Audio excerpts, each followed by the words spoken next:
All right, let's journey back in time, way back.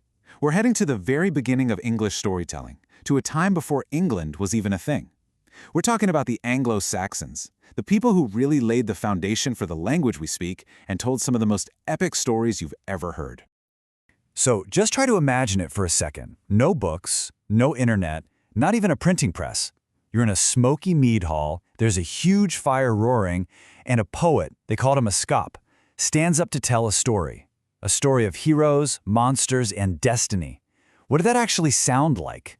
Well, to figure that out, we got to understand their world first. And to get our bearings, we're talking about a pretty massive chunk of history.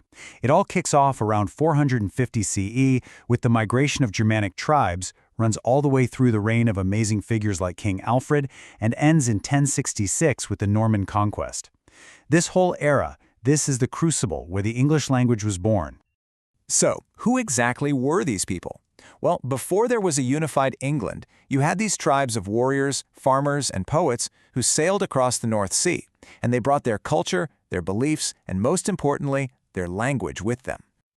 This whole migration was basically led by three main groups. You had the Angles, and yep, they're the ones who gave the land its name, Angleland.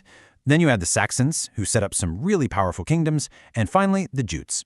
Over time, their different dramatic dialects all started to blend together, and bam, you get Old English.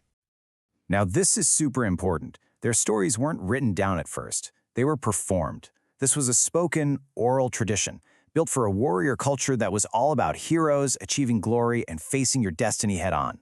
And the way their poetry sounded, it was a perfect reflection of that world. And that sound was probably totally different from what you're imagining.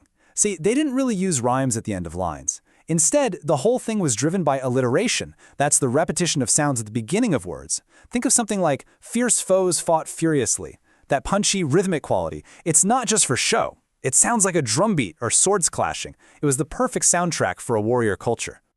And they had this incredibly cool literary trick up their sleeves called a kenning. Basically, it's a compound metaphor, like a poetic nickname for something. You can almost think of it as a little riddle. In a world with no books, these weren't just for decoration. They helped the poet remember the lines and kept the audience on their toes. So, for instance, a poet would never just say, the sea.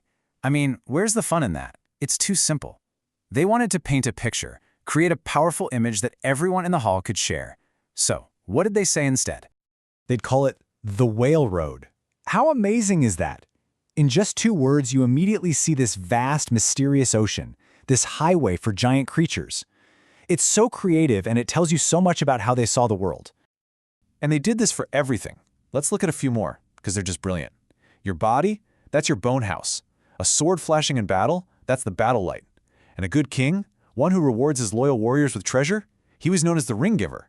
You see how these kennings make the language so much more vivid and powerful? And kind of looming over every single one of these stories was this one huge, powerful idea. Weird. That's the Old English word for fate. It's this belief that everyone's destiny was already decided, and the true measure of a hero was how bravely they faced that unchangeable future.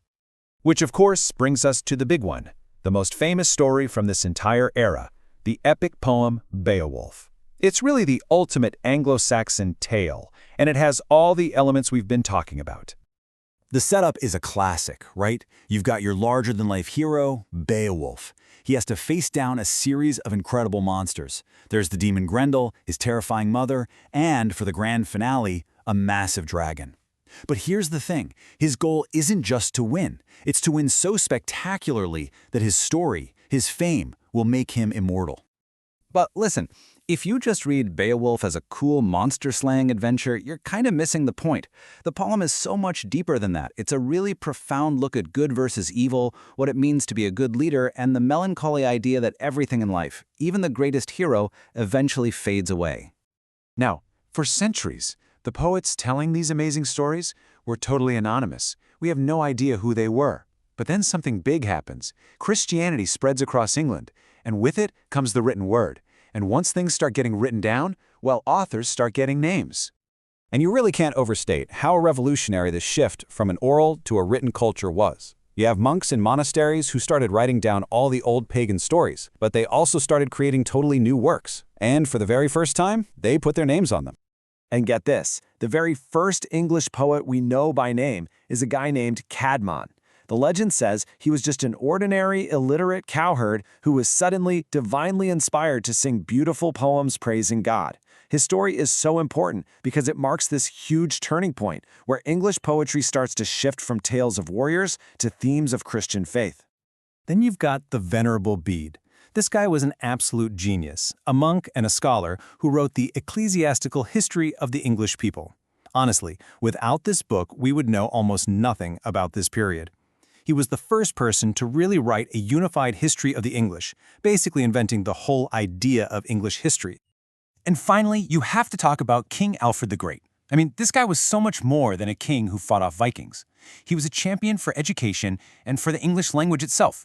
He believed a common language would help unify and defend his people. He translated books himself and started the Anglo-Saxon Chronicle, which is why we call him the father of English prose. Okay, so after all this time, why should we care about these ancient warrior poets and their monster stories? Well, because the echoes of their world are absolutely everywhere in ours. I mean, their legacy is just massive. They gave us the core of our language. So many of our basic words come from them. They created the blueprint for the hero's journey that you see in movies and books today. Those themes of courage against all odds, of loneliness, of just enduring, they still hit home. They literally gave us the idea of England itself. When you really boil it all down, it's pretty simple. The Anglo-Saxons gave us so many of the strong, simple, powerful words we use every single day. Words for family, the earth, for life and death. But their gift was so much bigger than just words. They gave us a framework for our stories, a way of thinking about the struggle between a single person and the giant forces of fate or society, or even just the world around them. So I'll just leave you with this question to think about.